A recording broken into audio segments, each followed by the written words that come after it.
ਸਤਿਨਾਮ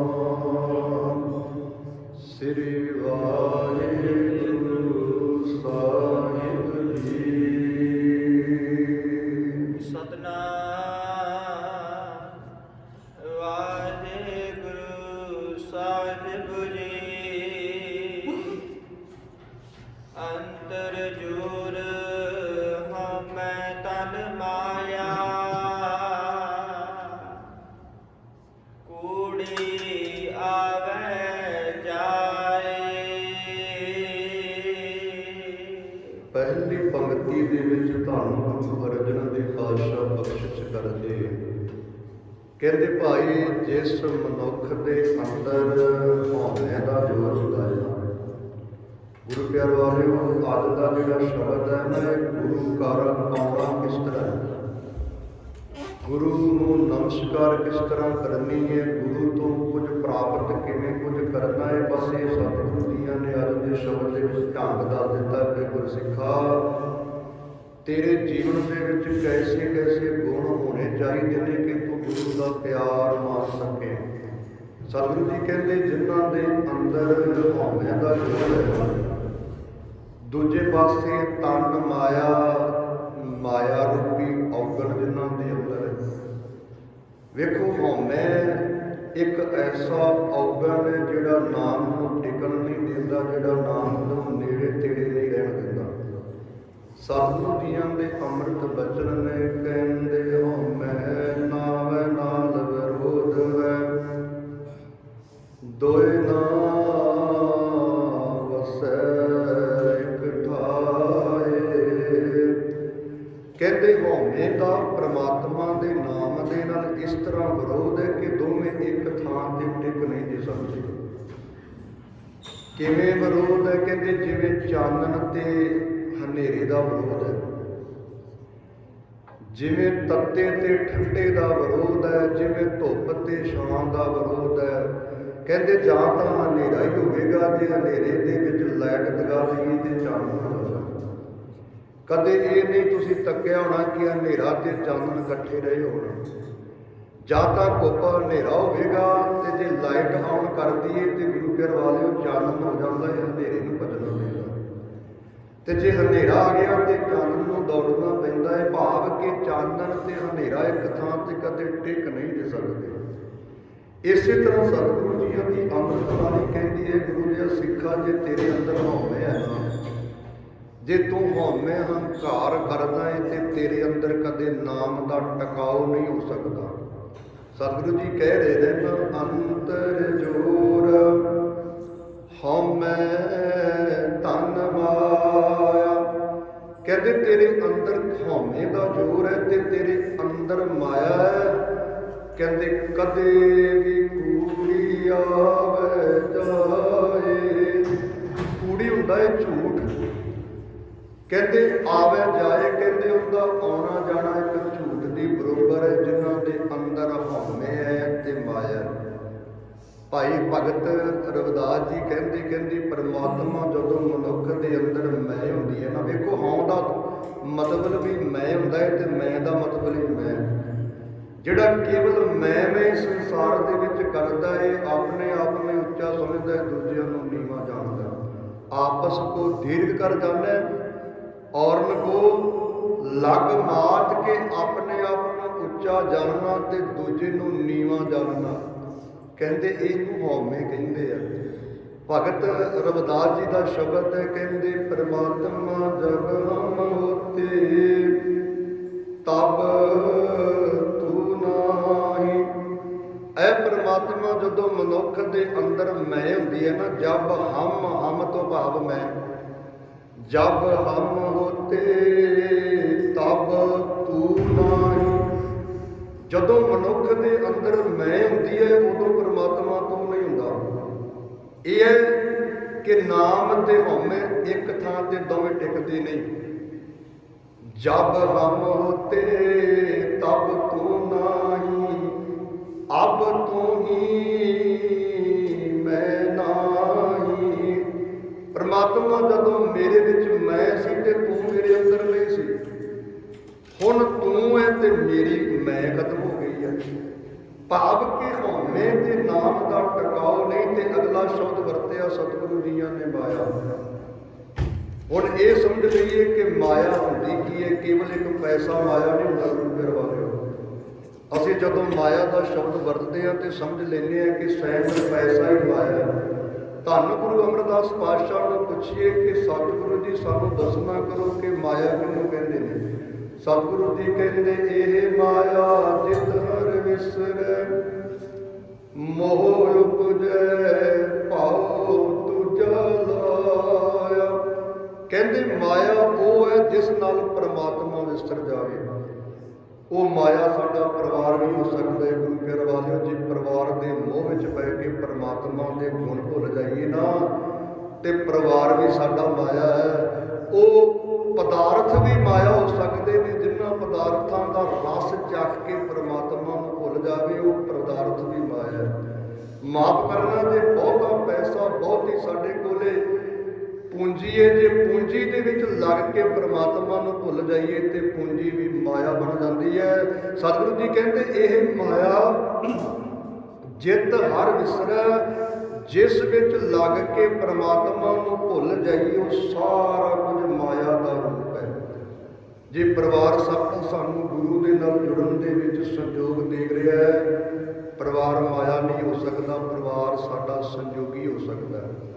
ਜੇ ਪੈਸਾ ਧਰਮ ਦੀ ਖਾਤਰ ਵਿੱਚ ਲੱਗ ਰਿਹਾ ਹੈ, ਧਰਮ ਕਮਾ ਰਿਹਾ ਹੈ ਤੇ ਉਹ ਪੈਸਾ ਮਾਇਆ ਨਹੀਂ, ਉਹ ਪਰਮਾਤਮਾ ਦਾ ਇੱਕ ਵੱਡਾ ਗੁਣ ਕਹਿ ਸਕਦੇ ਹਾਂ। ਕਿਉਂਕਿ ਗੁਰੂ ਅਮਰਦਾਸ ਪਾਤਸ਼ਾਹ ਨੇ ਸਪਸ਼ਟ ਕਰ ਦਿੱਤਾ ਕਿ ਮਾਇਆ ਉਸ ਚੀਜ਼ ਦਾ ਨਾਮ ਹੈ ਜਿੰਦੇ ਵਿੱਚ ਲੱਗ ਕੇ ਪਰਮਾਤਮਾ ਭੁੱਲ ਜਾਵੇ ਉਸ ਨੂੰ ਮਾਇਆ ਕਹਿੰਦੇ ਨੇ। ਤੇ ਸਤਿਗੁਰੂ ਜੀ ਕਹਿੰਦੇ ਜਿਹੜਾ ਮਨੁੱਖ ਮਾਇਆ ਵਸ ਹੋ ਕੇ ਹਉਮੈ ਦੇ ਵਿੱਚ ਆ ਕਰਕੇ ਪਰਮਾਤਮਾ ਦੇ ਕੋਲ ਆਉਂਦਾ ਹੈ, ਉਹਦਾ ਆਉਣਾ ਕੀ ਹੈ? ਕੂੜੀ ਆਵੇ ਜਾਏ। ਕੂੜੀ ਤੋਂ ਭਾਵ ਝੂਠਾ, ਜਿਸ ਨੂੰ ਸਤਿਗੁਰੂ ਜੀ ਕਹਿੰਦੇ ਕੂੜ ਰਾਜਾ ਕੂੜ ਪਰਜਾ, ਕੂੜ ਸਭ ਸੰਸਾਰ, ਕੂੜ ਮੰਡਪ ਕੂੜ ਮਾੜੀ, ਕੂੜ ਬੈਸਨਹਾਰ। ਕੂੜ ਤੋਂ ਭਾਵ ਝੂਠ। ਤੇ ਗੁਰੂ ਦੇ ਸਿੱਖਾ ਆਪਣੇ ਅੰਦਰ ਝਾਤੀ ਮਾਰ ਕੇ ਵੇਖੀ ਕਿਤੇ ਤੂੰ ਵੀ ਹਉਮੈ ਦੇ ਵਿੱਚ ਤਾਂ ਨਹੀਂ ਕਾਰਕ ਮਾਰਿਆ, ਕਿਤੇ ਤੂੰ ਵੀ ਹਉਮੈ ਮਾਇਆ ਦੇ ਵਿੱਚ ਵਸ ਹੋ ਕੇ ਤਾਂ ਨਹੀਂ ਜੀਵਨ ਦੇ ਵਿੱਚ ਧਰਮ ਨੂੰ ਕਮਾਉਣਾ ਚਾਹੁੰਦਾ। ਜੇ ਤੇਰੇ ਵਿੱਚ ਇਹ ਔਗਣ ਨੇ ਤੇ ਕਦੇ ਧਰਮ ਦੇ ਨੇੜੇ ਤੇੜੇ ਨਹੀਂ ਹੋ ਸਕਦਾ। ਗੁਰੂ ਪਿਆਰਿਓ, ਸਰੀਰ ਕਰਕੇ ਪਰਮਾਤਮਾ ਦੇ ਨੇੜੇ ਰਹਿਣਾ ਕੋਈ ਉਹ ਧਰਮ ਨਹੀਂ ਹੁੰਦਾ। ਮੈਂ ਤੁਹਾਨੂੰ ਇੱਕ ਸ਼ਬਦ ਸੁਣਾਵਾਂ ਸਤਿਗੁਰੂ ਗੁਰੂ ਗ੍ਰੰਥ ਸਾਹਿਬ ਪਾਤਸ਼ਾਹ ਦੇ ਵਿੱਚੋਂ। ਕਹਿੰਦੇ ਇੱਕ ਦਿਨ ਨਾ ਭਗਤ ਨਾਮਦੇਵ ਜੀ ਬੜੀ ਖੁਸ਼ੀ ਦੇ ਨਾਲ ਭਾਵ ਪ੍ਰੇਮ ਦੇ ਨਾਲ ਮੰਦਰ ਦੇ ਵਿੱਚ ਆਏ। ਭਾਵਨਾ ਲੈ ਕੇ ਆਏ ਕਿ ਮੈਂ ਮੰਦਰ ਦੇ ਵਿੱਚ ਬੈਠ ਕਰਕੇ ਨਾਮ ਜਪਾਂਗਾ, ਪਰਮਾਤਮਾ ਦੀ ਵਡਿਆਈ ਕਰਾਂਗਾ। ਪਰ ਅੱਗੋਂ ਹੋਇਆ ਕਿ ਜਿਹੜੇ ਮੰਦਰ ਦੇ ਵਿੱਚ ਰਹਿਣ ਵਾਲੇ ਸਨ ਉਹਨਾਂ ਨੇ ਬਹਿਣ ਹੀ ਨਾ ਦਿੱਤਾ। ਭਗਤ ਜੀ ਚੌਂਕੜਾ ਲਾ ਕੇ ਪਰਮਾਤਮਾ ਦਾ ਨਾਮ ਜਪਣ ਲੱਗੇ ਤੇ ਉਹਨਾਂ ਨੇ ਕੀ ਕੀਤਾ? ਬਾਂਹ ਫਕੜਿਆ ਤੇ ਚੱਕ ਕੇ ਮੰਦਰ ਤੋਂ ਬਾਹਰ ਲੈ ਗਏ, ਬਾਹਰ ਰੱਖ ਦਿੱਤਾ। ਉੱਥੇ ਭਗਤ ਜੀਆਂ ਨੇ ਇੱਕ ਸ਼ਬਦ ਵਰਤਿਆ ਉਚਾਰਨ ਕੀਤਾ ਜੋ ਸਤਿਗੁਰੂ ਗੁਰੂ ਅਰਜਨ ਦੇਵ ਪਾਤਸ਼ਾਹ ਨੇ ਅੰਮ੍ਰਿਤ ਬਾਣੀ ਦੇ ਵਿੱਚ ਲਿਖਵਾਇਆ ਹੈ। ਸਤਿਗੁਰੂ ਭਗਤ ਜੀ ਕਹਿੰਦੇ ਹਸਤ ਖੇਲਤ ਤੇਰੇ ਦਿਉਰੇ ਆਇਆ। ਇਹ ਹੈ ਨਿਮਰਤਾ, ਇਹ ਹੈ ਭਾਵਨਾ, ਜਿਹੜਾ ਹੱਸ ਕੇ ਖੇਡ ਕੇ ਬੜੇ ਚਾਅ ਦੇ ਨਾਲ ਗੁਰੂ ਘਰ ਆਉਂਦਾ। ਹਸਤ ਖੇਲਤ ਤੇਰੇ ਦਿਉਰੇ ਆਇਆ, ਭਗਤ ਕਰਤ ਨਾਮਾ ਪਕੜੇ ਉਠਾਇਆ। ਹਿੰਦੜੀ ਜਾਤ ਮੇਰੀ ਜਾਤ ਮਰਾਇਆ, ਛਿਪੇ ਕੇ ਜਨਮ ਕਾਏ ਕੋ ਆਇਆ। ਲੈ ਕੰਬਲੀ ਚੱਲਿਆ ਪਲਟਾਏ, ਦਰਗਹਿ ਪਾਸੇ ਦਿਉਰੇ ਪਾਸੇ ਬੈਠਾ ਜਾਏ। ਜਿਉ ਜਿਉ ਨਾਮਾ ਹਰ ਗੁਣ ਉਚਰੈ, ਭਗਤ ਜਨਾ ਕੋ ਦਿਉਰਾ ਫਿਰੈ। ਭਗਤ ਜੀ ਕਹਿੰਦੇ ਇੱਕ ਦਿਨ ਮੈਂ ਬੜਾ ਚਾਉ ਭਾਵਨਾ ਦੇ ਨਾਲ ਮੰਦਰ ਦੇ ਵਿੱਚ ਗਿਆ। ਪਰ ਜਿਹੜੇ ਮੰਦਰ ਦੇ ਵਿੱਚ ਰਹਿਣ ਵਾਲੇ ਸੀ ਨਾ, ਉਹਨਾਂ ਨੂੰ ਮੇਰੀ ਭਾਵਨਾ ਬਰਦਾਸ਼ਤ ਨਹੀਂ ਹੋਈ। ਉਹਨਾਂ ਨੇ ਕੀ ਕਿਹਾ? ਕਹਿੰਦੇ ਤੇਰੀ ਜਾਤ ਨੀਵੀਂ ਹੈ, ਹਿੰਦੜੀ ਜਾਤ, ਮੇਰੀ ਜਾਤ ਮਰਾਇਆ, ਛਿਪੇ ਕੇ ਜਨਮ ਕਾਹੇ ਕੋ ਆਇਆ। ਭਗਤ ਜੀ ਕਹਿੰਦੇ ਪਰਮਾਤਮਾ ਜੇ ਮੇਰੀ ਜਾਤ ਨੀਵੀਂ ਹੈ, ਜੇ ਇਹ ਕਹਿੰਦੇ ਨੇ ਕਿ ਤੂੰ ਨੀਵੀਂ ਜਾਤ ਦਾ ਹੈ, ਤੇ ਮੈਨੂੰ ਨੀਵੀਂ ਜਾਤ ਦੇ ਵਿੱਚ ਤੂੰ ਪੈਦਾ ਕਿਉਂ ਕੀਤਾ? ਹਿੰਦੜੀ ਜਾਤ ਮੇਰੀ ਜਾਤ ਮਰਾਇਆ, ਛਿਪੇ ਕੇ ਜਨਮ ਕਾਹੇ ਕੋ ਆਇਆ। ਕਹਿੰਦੇ ਇਹ ਪਰਮਾਤਮਾ ਨੂੰ ਉਲਾਂਭਾ ਦੇ ਕੇ ਨਾ ਭਗਤ ਨਾਮਦੇਵ ਜੀ ਨੇ ਚੱਕੀ ਆਪਣੀ ਕੰਬਲੀ ਮੋਢੇ ਤੇ ਰੱਖੀ ਤੇ ਦਿਉਰੇ ਦੇ ਪਿਛਲੇ ਪਾਸੇ ਚਲੇ ਗਿਆ, ਮੰਦਰ ਦੇ ਪਿਛਲੇ ਪਾਸੇ ਚਲੇ ਗਿਆ।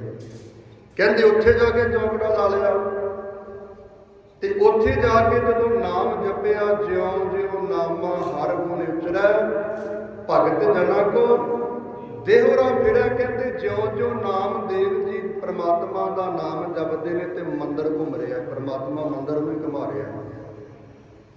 ਭਾਵ ਵੇਖੋ, ਇੱਕ ਪਾਸੇ ਨਿਮਰਤਾ ਹੈ ਗੁਰੂ ਘਰ ਵਾਲਿਓ, ਭਗਤ ਨਾਮ ਦੇ ਵਿੱਚ ਸ਼ਰਧਾ ਬੜੀ, ਭਾਵਨਾ ਬੜੀ ਹੈ, ਤੇ ਦੂਜੇ ਪਾਸੇ ਹੰਕਾਰੀਆਂ ਨਿੰਦਕਾਂ ਪਿੱਠ ਦੇ, ਦੂਜੇ ਪਾਸੇ ਹਉਮੈ ਦੇ ਭਰੇ ਹੋਏ ਨੇ ਕਿ ਸਾਡੇ ਵਰਗਾ ਕੋਈ ਗਿਆਨੀ ਕੋਈ ਨਹੀਂ। ਕੇਵਲ ਮੰਦਰ ਦੇ ਵਿੱਚ ਅਸੀਂ ਆ ਸਕਦੇ ਹਾਂ, ਨਿੱਕੀ ਜਾਤ ਵਾਲਾ ਜਾਂ ਨੀਵੀਂ ਜਾਤ ਵਾਲਾ ਆ ਨਹੀਂ ਸਕਦਾ। ਪਰ ਮੈਂ ਮਾਫ ਕਰਿਓ ਜੇ ਨੀਵੀਂ ਜਾਤ ਸੰਸਾਰ ਦੇ ਵਿੱਚ ਕੋਈ ਨਹੀਂ।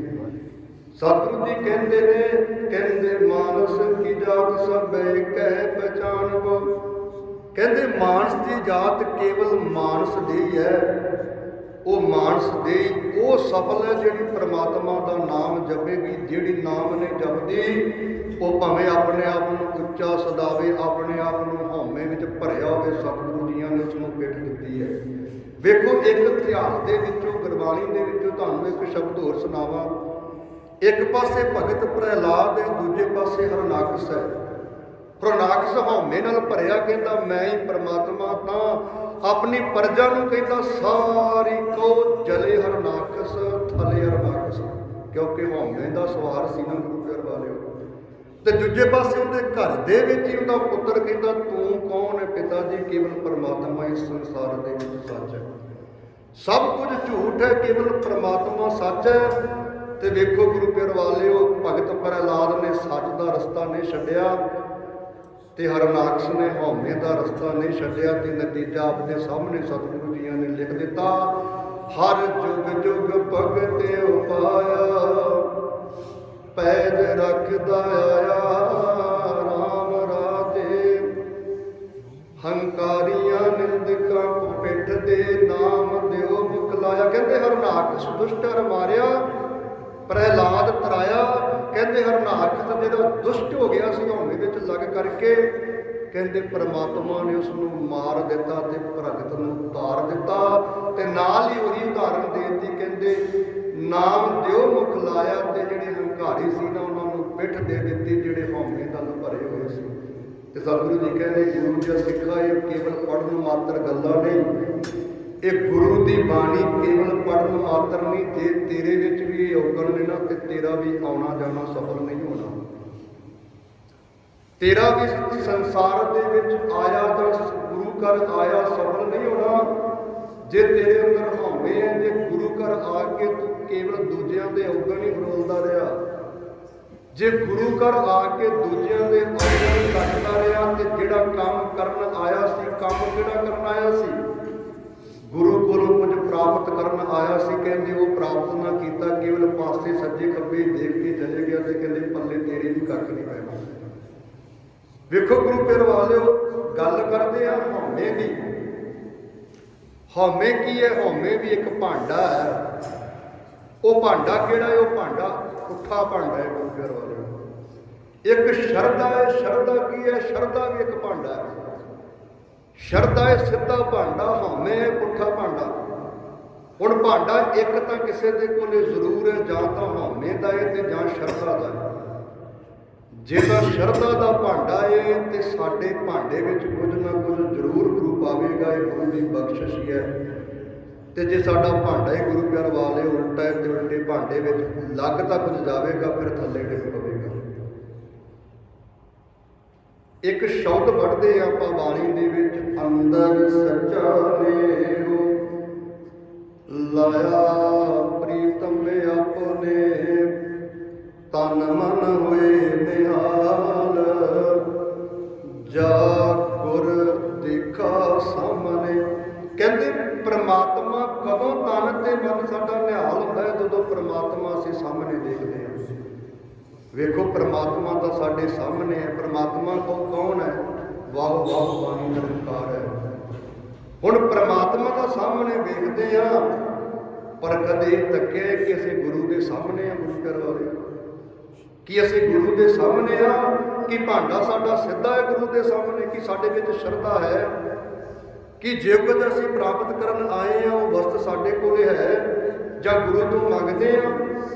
ਕਦੇ ਵੀ ਨਹੀਂ। ਗੁਰੂ ਘਰ ਵਾਲਿਓ ਮਾਫ ਕਰਿਓ ਜੇ ਕੌੜਾ ਸੱਚ ਹੈ। ਗੁਰੂ ਸਾਡੇ ਸਾਹਮਣੇ ਹੈ ਪਰ ਅਸੀਂ ਗੁਰੂ ਦੇ ਸਾਹਮਣੇ ਨਹੀਂ। ਤੇ ਜਦੋਂ ਗੁਰੂ ਦੇ ਸਾਹਮਣੇ ਅਸੀਂ ਹੋ ਜਾਵਾਂਗੇ, ਗੁਰੂ ਦੇ ਸਾਹਮਣੇ ਹੋਣਾ ਕੀ ਹੈ? ਗੁਰੂ ਦੇ ਸ਼ਬਦ ਦੀ ਕਮਾਈ ਕਰਨੀ। ਜਦੋਂ ਅਸੀਂ ਗੁਰੂ ਦੇ ਸਾਹਮਣੇ ਹੋ ਗਏ, ਉਦੋਂ ਸਾਡਾ ਤਨ ਵੀ ਨਿਹਾਲ ਤੇ ਮਨ ਵੀ ਨਿਹਾਲ ਹੋ ਜਾਣਾ।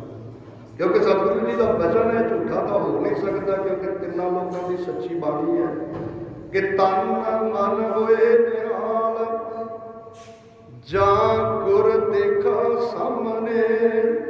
ਵੀ ਗੁਰੂ ਸਾਹਮਣੇ ਪਰ ਗੁਰੂ ਦੇ ਸਿੱਖਾ ਤੂੰ ਗੁਰੂ ਦੇ ਸਾਹਮਣੇ ਨਹੀਂ, ਤੂੰ ਗੁਰੂ ਤੋਂ ਪਾਸੇ ਹੈ। ਤੂੰ ਗੁਰੂ ਦੇ ਹੁਕਮ ਅੰਦਰ ਨਹੀਂ ਆਇਆ। ਤੂੰ ਜੋ ਮੰਗਣਾ ਸੀ ਉਹ ਮੰਗਿਆ ਨਹੀਂ, ਕੇਵਲ ਸੰਸਾਰ ਕਰਕੇ ਕੁਝ ਮੰਗਿਆ, ਉਹ ਪ੍ਰਾਪਤ ਵੀ ਤੈਨੂੰ ਹੋਇਆ। ਪਰ ਜਿਸ ਖਜ਼ਾਨੇ ਵਾਸਤੇ ਤੂੰ ਜਨਮ ਲਿਆ ਸੀ, ਜਿਸ ਭਾਂਡੇ ਨੂੰ ਭਰਨ ਵਾਸਤੇ ਜੋ ਵਸਤੂ ਚਾਹੀਦੀ ਸੀ, ਉਹ ਗੁਰੂ ਤੋਂ ਪ੍ਰਾਪਤ ਨਹੀਂ ਕਰ ਸਕਿਆ। ਪਰ ਸਤਿਗੁਰੂ ਜੀ ਕਹਿੰਦੇ ਔਗਣ ਤੇਰੇ ਵਿੱਚ ਨੇ, ਉਹ ਔਗਣ ਨੇ ਹਉਮੈ ਤੇ ਮਾਇਆ। ਜੇ ਇਹ ਤੇਰੇ ਵਿੱਚ ਨੇ ਤੇ ਤੇਰਾ ਆਉਣਾ ਕੂੜੀ ਆਵੇ ਜਾਏ। ਤੇਰਾ ਆਉਣਾ ਜਾਣਾ ਝੂਠ ਹੈ, ਭਾਵ ਨਿਸਫਲ ਹੈ। ਸਤਿਗੁਰ ਕਾ ਫੁਰਮਾਇਆ ਮਨ ਨਾ ਸਕੇ, ਦੁਦਰ ਦਰਿਆ ਨਾ ਜਾਏ। ਕਹਿੰਦੇ ਤੇਰਾ ਆਉਣਾ ਜਾਣਾ ਕੂੜੀ ਝੂਠ ਕਿਉਂ ਹੋ ਗਿਆ? ਸਤਿਗੁਰ ਕਾ ਫਰਮਾਇਆ। ਕਹਿੰਦੇ ਸਤਿਗੁਰੂ ਦਾ ਜਿਹੜਾ ਫਰਮਾਨ ਸੀ ਨਾ, ਉਪਦੇਸ਼ ਸੀ, ਜਿਹੜਾ ਗੁਰੂ ਨੇ ਤੈਨੂੰ ਬਾਂਹ ਫੜ ਕੇ ਦੱਸਿਆ ਸੀ ਕਿ ਗੁਰ ਸਤਿਗੁਰੂ ਕਾ ਜੋ ਸਿੱਖਾ ਖਾਏ ਸੋ ਭਲਕੇ ਉਠ ਹਰ ਨਾਮ ਧਿਆਵੈ। ਉਦਮ ਕਰੈ ਭਲਕੇ ਪ੍ਰਭਾਤੀ ਇਸ਼ਨਾਨ ਕਰੈ, ਅੰਮ੍ਰਿਤ ਸਰ ਨਹਾਵੈ ਫਿਰ ਚੜ੍ਹੇ ਦਿਵਸ ਗੁਰਬਾਣੀ ਗਾਵੇ। ਕਹਿੰਦੇ ਤੂੰ ਮੰਨ ਹੀ ਨਹੀਂ ਸਕਿਆ। ਸਤਿਗੁਰੂ ਜੀ ਕਹਿੰਦੇ ਨੇ ਗੁਰਸਿੱਖਾ ਅੰਮ੍ਰਿਤ ਵੇਲੇ ਉੱਠ, ਤੇ ਗੁਰਸਿੱਖ ਕਹਿੰਦਾ 8 ਵਜੇ ਤੋਂ ਪਹਿਲਾਂ ਉੱਠਣਾ ਹੀ ਨਹੀਂ। ਸਤਿਗੁਰੂ ਜੀ ਕਹਿੰਦੇ ਨੇ ਗੁਰਸਿੱਖਾ ਅੰਮ੍ਰਿਤ ਧਾਰੀ ਹੋ, ਤੇ ਗੁਰਸਿੱਖ ਜਿਹੜਾ ਆਪਣੇ ਆਪ ਨੂੰ ਗਵਾਉਂਦਾ ਹੈ ਉਹ ਕਹਿੰਦਾ ਹੈ ਪੁੱਤਰਾਂ ਦੇ ਵਿਆਹ ਕਰ ਲਵਾਂ ਜਾਂ ਬੁਢਾਪੇ ਦੇ ਵਿੱਚ ਛਕਾਂਗਾ। ਬੜੀ ਕਮਾਲ ਦੀ ਗੱਲ ਹੈ ਗੁਰੂ ਘਰ ਵਾਲੇ। ਮਨੁੱਖ ਕਹਿੰਦਾ ਹੈ ਕਿ ਮੈਂ ਤੰਦਰੁਸਤ ਹੋਵਾਂ ਨਾ ਤੇ ਤਾਂ ਸੰਸਾਰ ਦੇ ਵਿੱਚ ਕੰਮ ਕਰਾਂ। ਮੰਨ ਲਓ ਅਸੀਂ ਆ, ਸਤਿਗੁਰੂ ਜੀਆਂ ਨੇ ਸੇਵਾ ਬਖਸ਼ਿਸ਼ ਕੀਤੀ ਹੈ। ਜਿੱਦਣ ਸਾਡੇ ਕੋਈ ਸਰੀਰ ਨੂੰ ਰੋਗ ਲੱਗੇ ਨਾ, ਮੰਨ ਲਓ ਬੁਖਾਰ ਚੜ ਜਾਵੇ ਤੇ ਅਸੀਂ ਕਹਿੰਦੇ ਹਾਂ ਮੈਨੇਜਰ ਸਾਹਿਬ ਸਾਨੂੰ ਛੁੱਟੀ ਚਾਹੀਦੀ ਹੈ। ਪੁੱਛਦੇ ਕਿਉਂ? ਕਹਿੰਦੇ ਸਾਡੇ ਤੋਂ ਡਿਊਟੀ ਨਹੀਂ ਹੋਣੀ। ਕਿਉਂ? ਕਿਉਂਕਿ ਅਸੀਂ ਬਿਮਾਰ ਹੋ ਗਏ ਹਾਂ, ਸਾਡਾ ਸਰੀਰ ਸਾਥ ਨਹੀਂ ਦੇ ਰਿਹਾ ਕਿ ਅਸੀਂ ਡਿਊਟੀ ਕਰ ਸਕੀਏ, ਇਸ ਕਰਕੇ ਸਾਨੂੰ ਛੁੱਟੀ ਚਾਹੀਦੀ ਹੈ। ਛੁੱਟੀ ਮਿਲ ਜਾਂਦੀ ਹੈ ਕਿਉਂਕਿ ਸਰੀਰ ਸਾਥ ਨਹੀਂ ਦੇਵੇਗਾ, ਡਿਊਟੀ ਹੋਵੇਗੀ ਨਹੀਂ। ਤੇ ਸਤਿਗੁਰੂ ਜੀ ਵੀ ਕਹਿੰਦੇ ਗੁਰਸਿੱਖਾ ਕੈਸੀ ਸੋਚ ਰੱਖ ਲਈ ਹੈ ਤੂੰ ਇਹ। ਕਿਉਂ? ਕਿਉਂਕਿ ਕਹਿੰਦਾ ਹੈ ਬੁਢਾਪੇ ਦੇ ਵਿੱਚ ਜਪਾਂਗਾ, ਕਹਿੰਦਾ ਹੈ ਬੁਢਾਪੇ ਦੇ ਵਿੱਚ ਅੰਮ੍ਰਿਤ ਛਕਾਂਗਾ ਤੇ ਬੁਢਾਪਾ ਦਾ ਰੋਗ ਹੈ। ਕਦੇ ਹੋਇਆ ਕਿ ਵੀ ਠੀਕ ਹੋਵਾਂ ਤੇ ਮੈਂ ਕੰਮ ਨਾ ਕਰਾਂ, ਜਿੱਦਣ ਬਿਮਾਰ ਹੋਵਾਂਗਾ ਉਦਣ ਕਰਾਂਗਾ। ਕਹਿੰਦੇ ਗੁਰੂ ਦੇ ਸਿੱਖਾ ਬੁਢਾਪਾ ਰੋਗ ਹੀ, ਜਿੱਦਣ ਬੁਢਾਪਾ ਤੇਰੇ ਉੱਤੇ ਆ ਗਿਆ ਤੇਰੇ ਅੰਦਰੋਂ ਨਾਮ ਦੀ ਧੁਨ ਨਹੀਂ ਉਹ ਨਿਕਲਣੀ। ਨੈਣੋ ਨੀਰ ਬਹਿ ਤਨ ਕੀਨਾ ਭਏ ਕੇਸ ਦੁੱਧਵਾਨੀ, ਰੁਦਾ ਕੰਠ ਸ਼ਬਦ ਨਹੀਂ ਉਚਰੈ ਅਬ ਕਿਆ ਕਰੇ ਪ੍ਰਾਨੀ। ਕਹਿੰਦੇ ਜਿੱਦਣ ਅੱਖਾਂ ਚੋਂ ਪਾਣੀ ਵਗਣ ਲੱਗ ਪਿਆ ਬੁਢਾਪੇ ਕਰਕੇ, ਨੈਣੋ ਨੀਰ ਬਹਿ ਤਨ ਕੀਨਾ, ਕਹਿੰਦੇ ਤਨ ਤੋਂ ਚੌਂਕੜੀ ਨਹੀਂ ਵੱਜਣੀ। ਜੇ ਕਹੇਗਾ ਕਿ ਮੈਂ ਚੌਂਕੜਾ ਮਾਰ ਕੇ ਨਾਮ ਜਪਾਂਗਾ, ਕਹਿੰਦੇ ਤੇਰੇ ਤੋਂ ਖੜਿਆ ਨਹੀਂ ਜਾਣਾ। ਚੌਂਕੜੀ ਤਾਂ ਗੱਲ ਹੀ ਬੜੀ ਦੂਰ ਦੀ ਹੈ। ਨੈਣੋ ਨੀਰ ਬਹਿ ਤਨ ਕੀਨਾ, ਭਏ ਕੇਸ ਦੁੱਧਵਾਨੀ, ਕਹਿੰਦੇ ਚਿੱਟੇ ਕੇਸ ਹੋ ਜਾਣੇ ਨੇ। ਰੁੱਧਾ ਕੰਠ ਸ਼ਬਦ ਨਹੀਂ ਉਚਰੈ, ਕਹਿੰਦੇ ਬਲਗਮ ਦੇ ਨਾਲ ਤੇਰਾ ਗਲਾ ਭਰ ਜਾਣਾ। ਤੇ ਸ਼ਬਦ ਕਿਵੇਂ ਜਪੇਗਾ, ਕਿਵੇਂ ਪ੍ਰਮਾਤਮਾ ਦਾ ਨਾਮ ਜਪੇਗਾ? ਤੇ ਉਹ ਗੱਲ ਹੋਈ ਨਾ ਕਿ ਬਿਮਾਰ ਹੋਵਾਂਗਾ ਤੇ ਕੰਮ ਕਰਾਂਗਾ। ਕਹਿੰਦੇ ਜਿੱਦਣ ਠੀਕ ਹੋਈਏ ਨਾ ਉਹ ਕੰਮ ਉਦੋਂ ਨਹੀਂ ਕਰੀਦਾ। ਇਹ ਜਵਾਨੀ ਹੈ, ਜਵਾਨੀ ਵਿੱਚ ਬੈਠ ਵੀ ਸਕਦਾ ਹੈ, ਦਿਮਾਗ ਵੀ ਪੂਰਾ ਕੰਮ ਕਰਦਾ ਹੈ, ਧਰਮ ਦੀ ਕਮਾਈ ਵੀ ਚੰਗੀ ਤਰ੍ਹਾਂ ਕਰ ਸਕਦਾ ਹੈ, ਉਦਮ ਵੀ ਕਰ ਸਕਦਾ ਹੈ, ਅੰਮ੍ਰਿਤ ਵੇਲੇ ਉੱਠ ਵੀ ਸਕਦਾ ਹੈ। ਕਹਿੰਦੇ ਸਮੇਂ ਨੂੰ ਸੰਭਾਲਦਾ ਹੈ। ਪਰ ਸਤਿਗੁਰੂ ਜੀ ਕਹਿੰਦੇ ਗੁਰੂ ਦੀਆਂ ਸਿੱਖਾਂ ਸਤਿਗੁਰ ਕਾ ਫਰਮਾਇਆ ਮਨ ਨਾ ਸਕੀ। ਪਰ ਕਹਿੰਦੇ ਤੂੰ ਮੰਨ ਨਹੀਂ ਸਕਿਆ, ਤੂੰ ਇਸ ਫਰਮਾਨ ਨੂੰ ਕੇਵਲ ਇੱਕ ਕੰਨ ਥਾਣੀ ਪਾਇਆ ਤੇ ਦੂਜੇ ਕੰਨ ਥਾਣੀ ਕੱਢ ਦਿੱਤਾ। ਕਬੀਰ ਸਾਚਾ ਸਤਿਗੁਰ ਕਿਆ ਕਰੈ, ਜੋ ਸਿੱਖਾਂ ਮੈਂ ਚੂਕ। ਕਬੀਰ ਜੀ ਕਹਿੰਦੇ ਸੱਚਾ ਸਤਿਗੁਰੂ ਕਰੇ ਕੀ? ਦੇ ਸਿੱਖਾਂ ਦੇ ਮਨ ਦੇ ਪੜਦੇ ਹੀ ਨਹੀਂ ਖੋਲੇ, ਉਹਨਾਂ ਨੇ ਆਪਦਾ ਮਨ ਦੇ ਵਿੱਚ ਪਰਮਾਤਮਾ ਦਾ ਨਾਮ ਵਸਾਇਆ ਹੀ ਨਹੀਂ। ਤੇ ਕਹਿੰਦੇ ਗੁਰੂ ਕੀ ਕਰੇ? ਹੁਣ ਜੇ ਸਾਡੇ ਕੋਲੇ ਕੁਝ ਨਹੀਂ, ਜੇ ਸਾਡੇ ਕੋਲੇ ਸੁੱਖ ਨਹੀਂ, ਤੇ ਗੁਰੂ ਦੀ ਗਲਤੀ ਕੋਈ ਨਹੀਂ, ਸਾਡੀ ਹੈ। ਗੁਰੂ ਪਿਆਰਿਓ, ਅਸੀਂ ਮੰਨ ਹੀ ਨਹੀਂ ਸਕੇ। ਜੋ ਗੁਰੂ ਕਹਿੰਦਾ ਹੈ ਅਸੀਂ ਕਰ ਹੀ ਨਹੀਂ ਸਕੇ। ਜੋ ਗੁਰ ਜਿੱਥੇ ਸਾਨੂੰ ਗੁਰੂ ਤੋਰਨਾ ਚਾਹੁੰਦਾ ਹੈ ਅਸੀਂ ਤੋਰ ਹੀ ਨਹੀਂ ਸਕੇ। ਸਤਿਗੁਰੂ ਜੀ ਕਹਿ ਰਹੇ ਨੇ ਸਤਿਗੁਰ ਕਾ ਫਰਮਾਇਆ ਮਨ ਨਾ ਸਕੀ। ਨਹੀਂ ਗੁਰੂ ਦੀਆਂ ਸਿੱਖਾਂ ਤੂੰ ਇਹ ਫਰਮਾਨ ਨੂੰ ਮੰਨ ਸਕਿਆ। ਦੁੱਤਰ ਤਰਿਆ ਨਾ ਜਾਏ। ਦੁੱਤਰ ਨਾਮ ਹੈ ਭਵ ਸਾਗਰ ਨੂੰ ਜਿਹਨੂੰ ਬੜਾ ਤਰਨਾ ਔਖਾ ਹੁੰਦਾ। ਕਹਿੰਦੇ ਦੁੱਤਰ ਇਹ ਸੰਸਾਰ ਨਾਮ ਦੇ ਜਹਾਜ਼ ਤੋਂ ਬਿਨਾਂ ਤੂੰ ਕਦੇ ਪਾਰ ਨਹੀਂ ਲੱਗੇਗਾ, ਡੁੱਬ ਜਾਵੇਗਾ। ਵਾਹਿਗੁਰੂ ਨਾਮ ਜਹਾਜ਼ ਹੈ ਚੜ੍ਹੇ ਸੂਤਰੇ ਪਾਰ, ਜੋ ਸ਼ਰਧਾ ਕਰ ਸੇਵਦੇ ਗੁਰ ਪਾਰ ਉਤਾਰਨਹਾਰ। ਕਹਿੰਦੇ ਜਿਹੜੇ ਸ਼ਰਧਾ ਨਾਲ ਸੇਵਣਗੇ ਜਪਣਗੇ ਉਹੀ ਨਾਮ ਰੂਪੀ ਜਹਾਜ਼ ਦੇ ਉੱਤੇ ਬੈਠ ਕੇ ਤਰਨਗੇ, ਵਰਨਾ ਇਹ ਸੰਸਾਰ ਦੁੱਤਰ ਤਰਿਆ ਨਹੀਂ ਜਾਣਾ। ਅੱਗੇ ਸਤਿਗੁਰੂ ਜੀ ਕੀ ਬਖਸ਼ਿਸ਼ ਕਰਦੇ। ਨਦਰ ਕਰੇ ਜਿਸ ਆਪਣੀ, ਸੋ ਚੱਲੈ ਸਤਿਗੁਰ ਪਾਏ। ਨਾਲ ਸਤਿਗੁਰੂ ਜੀਆਂ ਨੇ ਸ਼ਬਦ ਕਹਿ ਦਿੱਤਾ ਕਿ ਜਿਨ੍ਹਾਂ ਤੇ ਨਜ਼ਰ ਹੋਵੇ ਨਾ ਉਹ ਸਤਿਗੁਰੂ ਜੀ ਦੇ ਭਾਏ ਵਿੱਚ ਚੱਲਦੇ ਹਨ। ਹੁਣ ਅਸੀਂ ਇਹ ਸ਼ਬਦ ਸੁਣਾਂਗੇ ਤੇ ਆਪਾਂ ਕਹਾਂਗੇ ਕਿ ਜਦੋਂ ਗੁਰੂ ਦੀ ਨਜ਼ਰ ਹੋਵੇਗੀ ਉਦੋਂ ਤੁਰ ਪਾਂਗੇ।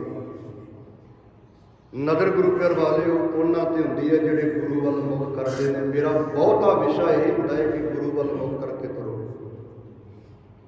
ਜਿੱਦਣ ਗੁਰੂ ਦੇ ਵੱਲ ਮੁਖ ਹੋਵੇਗਾ ਉਦੋਂ ਨਜ਼ਰ ਵੀ ਹੋ ਜਾਵੇਗੀ। ਜਿਵੇਂ ਸ਼ਬਦ ਹੋਣੇ ਵਰਤਿਆ ਹੈ ਨਾ ਆਪਾਂ ਗੁਰੂ ਦੇ ਸਾਹਮਣੇ ਜਿਹੜਾ ਹੋਵੇਗਾ ਨਜ਼ਰ ਉਹਦੇ ਤੇ ਹੋਣੀ ਜੇ। ਤੇ ਨਜ਼ਰ ਉਹੀ ਮਾਣ ਸਕਦਾ ਹੈ ਜਿਹੜਾ ਸਾਹਮਣੇ ਹੈ, ਤੇ ਜਿਹੜਾ ਸਾਹਮਣੇ ਹੋ ਜਾਵੇਗਾ ਗੁਰੂ ਦੇ ਭਾਅ ਦੇ ਵਿੱਚ ਵੀ ਚੱਲੇਗਾ। ਨਦਰ ਕਰੇ ਜਿਸ ਆਪਣੀ, ਸੋ ਚੱਲੈ ਸਤਿਗੁਰ ਪਾਏ। ਕਹਿੰਦੇ ਫਿਰ ਉਹ ਨਦਰ ਕਰਕੇ ਕਿਰਪਾ ਸਦਕਾ ਗੁਰੂ ਦੀ ਉਹ ਗੁਰੂ ਦੇ ਭਾਣੇ ਅੰਦਰ ਤੁਰਦਾ ਹੈ। ਸਤਿਗੁਰ ਕਾ ਦਰਸ਼ਨ ਸਫਲ ਹੈ, ਜੋ ਇਛੈ ਸੋ ਫਲ ਪਾਏ। ਕਹਿੰਦੇ ਜਦੋਂ ਕੋਈ ਗੁਰਸਿੱਖ ਭਾਣੇ ਅੰਦਰ ਆ ਜਾਂਦਾ ਹੈ ਨਾ, ਵੇਖੋ ਸ਼ਬਦ ਨੂੰ ਪੌੜੀ ਦਰ ਪੌੜੀ ਸਤਿਗੁਰੂ ਜੀ ਸਾਨੂੰ ਨਾਲ ਜੋੜਦੇ ਨੇ। ਪਹਿਲਾਂ ਪੰਕਤੀਆਂ ਵਰਤੀਆਂ ਗੁਰੂ ਦੇ ਸਿੱਖਾਂ ਤੋਂ ਹਉਮੈ ਕਰਕੇ ਕੁਝ ਪ੍ਰਾਪਤ ਨਹੀਂ ਕਰ ਸਕਿਆ। ਦੂਜਾ ਸ਼ਬਦ ਵਰਤ ਦਿੱਤਾ ਤੂੰ ਹੁਕਮ ਨੂੰ ਨਹੀਂ ਮੰਨ ਸਕਿਆ ਦੂਜੀ ਪੰਕਤੀ ਦੇ। ਤੀਜੀ ਪੰਕਤੀ ਵਿੱਚ ਕਹਿ ਦਿੱਤਾ ਜਿਨ੍ਹਾਂ ਤੇ ਨਜ਼ਰ ਹੋ ਜਾਂਦੀ ਹੈ ਉਹ ਗੁਰੂ ਦੇ ਭਾਣੇ ਵਿੱਚ ਚੱਲਦੇ ਨੇ। ਅੱਗੇ ਸਟੈਪ ਬਾਈ ਸਟੈਪ ਕਹਿ ਦਿੱਤਾ ਜਿਹੜੇ ਭਾਣੇ ਵਿੱਚ ਚੱਲਦੇ ਨੇ ਉਹ ਸਤਿਗੁਰੂ ਦੇ ਦਰਸ਼ਨ ਸਫਲ ਨੂੰ ਪ੍ਰਾਪਤ ਕਰ ਲੈਂਦੇ ਨੇ। ਸਤਿਗੁਰ ਦਾ ਦਰਸ਼ਨ ਸਫਲ ਹੈ, ਜੋ ਇੱਛਾ ਸੋ ਫਲ ਪਾਏ। ਕਹਿੰਦੇ ਫਿਰ ਉਹ ਦਰਸ਼ਨ ਰੂਪੀ ਸਫਲਤਾ ਪ੍ਰਾਪਤ ਕਰ ਲੈਂਦੇ ਨੇ। ਜੋ ਇੱਛਾ ਸੋ ਫਲ ਪਾਏ, ਕਹਿੰਦੇ ਜੋ ਉਹਨਾਂ ਦੀ ਇੱਛਾ ਹੁੰਦੀ ਉਹਨਾਂ ਨੂੰ ਫਲ ਪ੍ਰਾਪਤ ਹੋ ਜਾਂਦਾ। ਵੇਖੋ ਗੁਰੂ ਪਿਆਰ ਵਾਲਿਓ ਵਿਦਵਾਨ ਸੱਜਣਾ ਨੇ ਦਰਸ਼ਨ ਵੀ ਬੜੇ ਪ੍ਰਕਾਰ ਦੇ ਕਹੇ ਨੇ। ਇੱਕ ਦਰਸ਼ਨ ਹੁੰਦਾ ਹੈ ਨੇਤਰ ਦਰਸ਼ਨ, ਜਿਹੜਾ ਆਪਾਂ ਸਾਰੇ ਹੀ ਕਰ ਰਹੇ ਹਾਂ। ਦੂਜਾ ਦਰਸ਼ਨ ਹੁੰਦਾ ਹੈ ਸਰਵਣ ਦਰਸ਼ਨ, ਜੋ ਆਪ ਕਰ ਰਹੇ ਹੋ ਸੁਣਨਾ ਪਰਮਾਤਮਾ, ਬਾਣੀ ਨੂੰ ਸੁਣਨਾ ਇਹ ਸਰਵਣ ਦਰਸ਼ਨ ਹੁੰਦਾ ਹੈ। ਤੀਜਾ ਇੱਕ ਸੁਪਨ ਦਰਸ਼ਨ ਹੁੰਦਾ ਹੈ, ਜਦੋਂ ਕੋਈ ਸੁਪਨਾ ਆ ਜਾਵੇ, ਸੁਪਨੇ ਵਿੱਚ ਵੀ ਪਰਮਾਤਮਾ ਦੀ ਯਾਦ ਆ ਜਾਵੇ, ਸੁਪਨੇ ਵਿੱਚ ਸ਼ਬਦ ਆ ਜਾਵੇ, ਉਹ ਸੁਪਨ ਦਰਸ਼ਨ ਹੁੰਦਾ ਹੈ। ਪਰ ਇਹ ਦਰਸ਼ਨ ਸਾਰੇ ਸਫਲ ਤਾਂ ਹੈ ਜਦੋਂ ਕੋਈ ਹੁਕਮ ਮੰਨਦਾ ਹੈ। ਸਤਿਗੁਰੂ ਜੀ ਕਹਿੰਦੇ ਜਦੋਂ ਕੋਈ ਭਾਣੇ ਵਿੱਚ ਆ ਜਾਂਦਾ ਹੈ, ਸਤਿਗੁਰ ਕਾ ਦਰਸ਼ਨ ਸਫਲ ਹੈ। ਤੇ ਜਿਨ੍ਹਾਂ ਦੇ ਦਰਸ਼ਨ ਸਫਲ ਹੋ ਜਾਂਦੇ ਨੇ, ਜੋ ਇੱਛੈ ਸੋ ਫਲ ਪਾਏ, ਕਹਿੰਦੇ ਜੋ ਉਹਨਾਂ ਦੀ ਇੱਛਾ ਹੁੰਦੀ ਹੈ ਉਹਨਾਂ ਨੂੰ ਫਲ ਪ੍ਰਾਪਤ ਹੋ ਜਾਂਦੇ ਨੇ। ਜੇ ਤੁਹਾਨੂੰ ਸਾਡੇ ਅੰਦਰ ਸ਼ਬਦ ਹੈ ਤੇ ਨਾਮ ਹੀ ਮੰਗਾਂਗੇ ਨਾ ਗੁਰੂ ਪਿਆਰੇ ਵਾਲੇ, ਹੁਣ ਸਾਨੂੰ ਮੰਗਣ ਦਾ ਵੀ ਪਤਾ ਨਹੀਂ ਗੁਰੂ ਪਿਆਰੇ ਵਾਲੇ, ਮਾਫ ਕਰਿਓ ਜੇ ਸੰਸਾਰ ਤੱਕ ਸੀਮਤ ਆ। ਗੁਰੂ ਬੜਾ ਦਿਆਲੂ ਹੈ, ਗੁਰੂ ਬੜਾ ਵੱਡਾ ਹੈ, ਗੁਰੂ ਸਾਡਾ ਦਾਤਾ ਹੈ। ਜੋ ਮੰਗਦੇ ਆ ਮਿਲਦਾ ਹੈ, ਉਹ ਭਾਵੇਂ ਸੰਸਾਰਕ ਹੋਵੇ ਤੇ ਭਾਵੇਂ ਨਿਰੰਕਾਰਕ ਹੋਵੇ। ਹੁਣ ਅਵਤਾਰ ਦੇ ਵਿੱਚ ਜਿਨ੍ਹਾਂ ਨੇ ਨਾਮ ਮੰਗਿਆ, ਨਾਮ ਵੀ ਉਹਨਾਂ ਨੂੰ ਮਿਲਿਆ, ਪਰ ਜਿਨ੍ਹਾਂ ਨੇ ਸੰਸਾਰ ਮੰਗਿਆ, ਸੰਸਾਰ ਵੀ ਉਹਨਾਂ ਨੂੰ ਮਿਲਿਆ। ਪਰ ਸਤਿਗੁਰੂ ਜੀ ਕਹਿੰਦੇ ਗੁਰੂ ਦੇ ਸਿੱਖਾਂ ਤੁਹਾਨੂੰ ਇੱਕ ਗੱਲ ਦੱਸ ਦੇਈਏ ਸੰਸਾਰ ਦੇ ਵਿੱਚ, ਕਹਿੰਦੇ ਐਵੇਂ ਇੱਕ ਇੱਕ ਫਲ ਨਾ ਮੰਗਦਾ ਫਿਰ ਰੁੱਖ ਹੀ ਮੰਗ ਲਏ, ਔਰ ਰੁੱਖ ਹੈ ਪ੍ਰਮਾਤਮਾ ਦਾ ਨਾਮ। ਜਿਸ ਰੁੱਖ ਨੂੰ ਸਾਰੇ ਫਲ ਲੱਗਦੇ ਨੇ ਗੁਰੂ ਪਿਆਰੇ ਵਾਲੇ, ਪੜ੍ਹਦੇ ਨਾ ਸ਼ਬਦ, ਏ ਮਨ ਹਰਿ ਜੀ ਧਿਆਏ, ਤੂੰ ਇੱਕ ਮਨ ਇੱਕ ਚਿੱਤ ਪਾਏ। ਇਹ ਰੁੱਖ ਗੁਰੂ ਪਿਆਰੇ ਪੂਰਾ ਦਰਖਤ ਹੈ ਪ੍ਰਮਾਤਮਾ ਦਾ ਨਾਮ। ਏ ਮਨ ਹਰਿ ਜੀ ਧਿਆਏ, ਤੂੰ ਇੱਕ ਮਨ ਇੱਕ ਚਿੱਤ ਪਾਏ। ਹਰ ਕੀਆਂ ਸਦਾ ਸਦਾ ਵਡਿਆਈਆਂ, ਦੇ ਨਾ ਪਛੋਤਾਏ।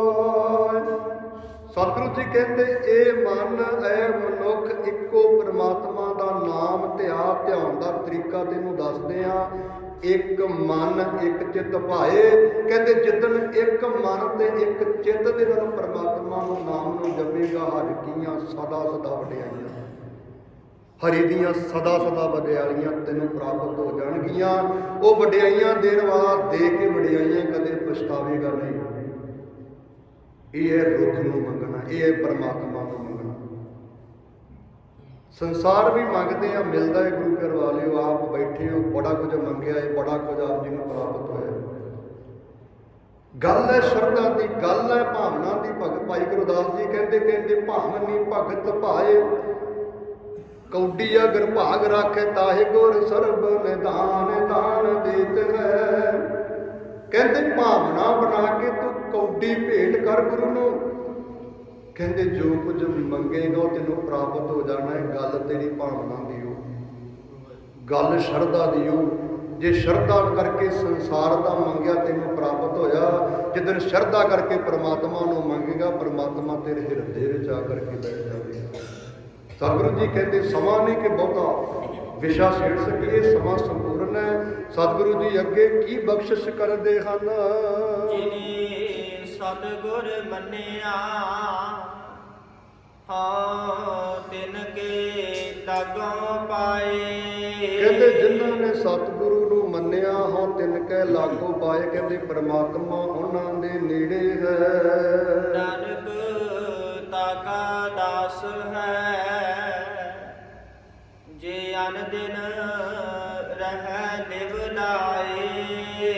ਸਤਿਗੁਰੂ ਜੀ ਬਖਸ਼ਿਸ਼ ਕਰਦੇ, ਕਹਿੰਦੇ ਜਿਹੜੇ ਅਨ ਦਿਨ ਨਾਮ ਲਾਉਂਦੇ ਨੇ ਨਾ, ਲਿਵ ਲਾਉਂਦੇ ਨੇ, ਨਾਮ ਜਪਦੇ ਨੇ, ਨਾਨਕ ਤਾਕਾ ਦਾਸ ਹੈ। ਸਤਿਗੁਰੂ ਜੀ ਕਹਿੰਦੇ ਮੈਂ ਉਹਨਾਂ ਦਾ ਦਾਸ ਹਾਂ। ਕਿੱਡਾ ਵੱਡਾ ਸਤਿਗੁਰੂ ਤੇ ਕਿੱਡੀ ਨਿਮਰਤਾ ਗੁਰੂ ਪਿਆਰੇ ਵਾਲਿਓ, ਕਿੰਨਾ ਕੁ ਪਿਆਰ ਕਰਦੇ ਹੋਣਗੇ ਗੁਰਸਿੱਖ ਨੂੰ। ਗੁਰੂ ਗੋਬਿੰਦ ਸਿੰਘ ਪਾਤਸ਼ਾਹ ਨੇ ਸਿੱਖਾਂ ਤੋਂ ਆਪਦਾ ਪਰਿਵਾਰ ਵਾਰਿਆ, 4 ਪੁੱਤ ਵਾਰੇ, ਬਹੁਤੇ ਪਿਆਰੇ ਸੀ ਨਾ ਗੁਰੂ ਪਿਆਰੇ। ਮਾਂ ਪਿਤਾ ਨੂੰ ਵਾਰ ਦਿੱਤਾ, ਪੁੱਤਰ ਵਾਰ ਦਿੱਤੇ, ਆਨੰਦਾਂ ਦੀ ਪੂਰੀ ਵਾਰ ਦਿੱਤੀ। ਕਿਉਂ? ਕਿਉਂਕਿ ਗੁਰਸਿੱਖ ਬੜੇ ਪਿਆਰੇ ਨੇ। ਗੁਰੂ ਨਾਨਕ ਦੇਵ ਪਾਤਸ਼ਾਹ ਦੀ ਬਖਸ਼ਿਸ਼ ਸਦਕਾ ਕਹਿ ਰਹੇ ਨੇ, ਕਹਿੰਦੇ ਨਾਨਕ ਉਹਨਾਂ ਦਾ ਦਾਸ ਹੈ। ਨਾਨਕ ਤਾਂ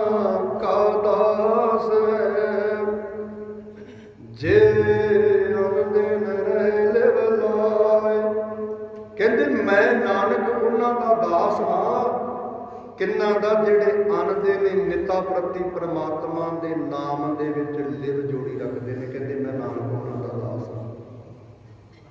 ਕਿੱਡੀਆਂ ਵੱਡੀਆਂ ਬਖਸ਼ਾਂ, ਕਿੱਡੀ ਵੱਡੀ ਵਡਿਆਈ ਦੇ ਰਹੇ ਨੇ ਗੁਰੂ ਨਾਨਕ ਦੇਵ ਪਾਤਸ਼ਾਹ, ਕਿੱਡੀ ਵੱਡੀ ਵਡਿਆਈ ਦੇ ਰਹੇ ਨੇ ਗੁਰੂ ਅਰਜਨ ਦੇਵ ਪਾਤਸ਼ਾਹ। ਲੋੜ ਹੈ ਗੁਰੂ ਕਰਵਾ ਲਿਓ ਪਰਮਾਤਮਾ ਦੇ ਨਾਮ ਨੂੰ ਜਪਣ ਦੀ, ਲੋੜ ਹੈ ਪਰਮਾਤਮਾ ਦੀ ਵਡਿਆਈ ਕਰਨ ਦੀ। ਜਿਹੜੇ ਨਾਮ ਜਪਦੇ ਨੇ ਸਭ ਕੁਝ ਪ੍ਰਾਪਤ ਕਰ ਲੈਂਦੇ ਨੇ। ਜੇ ਅਸੀਂ ਨਾਮ ਜਪਿਆ, ਮੈਂ ਅੱਗੇ ਵੀ ਬੇਨਤੀ ਕੀਤੀ, ਸੰਸਾਰ ਕਰਕੇ ਸਾਨੂੰ ਸੰਸਾਰ ਪ੍ਰਾਪਤ ਹੁੰਦਾ ਹੈ, ਪਦਾਰਥ ਪ੍ਰਾਪਤ ਹੁੰਦੇ ਨੇ। ਜੋ ਕੁਝ ਚਾਹੁੰਦੇ ਆ ਸਤਿਗੁਰੂ ਦੀ ਝੋਲੀਆਂ ਭਰ ਦਿੰਦੇ ਨੇ। ਜਦੋਂ ਨਾਮ ਮੰਗ ਲਿਆ ਉਹ ਸਾਨੂੰ ਪ੍ਰਾਪਤ ਹੋ ਜਾਂਦਾ, ਕਿਉਂਕਿ ਨਾਮ ਦੇ ਗਾਹਕ ਨਹੀਂ, ਪਦਾਰਥਾਂ ਦੇ ਗਾਹਕ ਆ। ਨਾਮ ਦੇ ਗਾਹਕ ਨਹੀਂ, ਵਿਦੇਸ਼ਾਂ ਵਿੱਚ ਜਾਣ ਵਾਸਤੇ ਗਾਹਕ ਆ। ਜੋ ਗਾਹਕ ਬਣਦਾ ਹੈ ਉਹਨੂੰ ਵਸਤੂ ਹੀ ਪ੍ਰਾਪਤ ਹੁੰਦੀ ਹੈ। ਜਿਹੜਾ ਸੌਦੇ ਤੋਂ ਕੋਈ ਸੌਦਾ ਮੰਗਦਾ ਹੈ ਉਹ ਸੌਦੇਦਾਰ ਉਸਨੂੰ ਉਹੀ ਸੌਦਾ ਹੀ ਦਿੰਦਾ। ਇਹ ਨਹੀਂ ਕਦੀ ਹੋਇਆ ਕਿ ਖੰਡ ਮੰਗੀ ਤੇ ਉਹਨੇ ਲੂਣ ਪਕੜਾਤਾ ਹੋਵੇ। ਇਹ ਨਹੀਂ ਕਦੀ ਹੋਇਆ ਕਿ ਉਹਨੇ ਗੁੜ ਮੰਗਿਆ ਹੋਵੇ ਤੇ ਉਸਨੇ ਲੂਣ ਮਿਰਚ ਦੇ ਦਿੱਤਾ ਹੋਵੇ।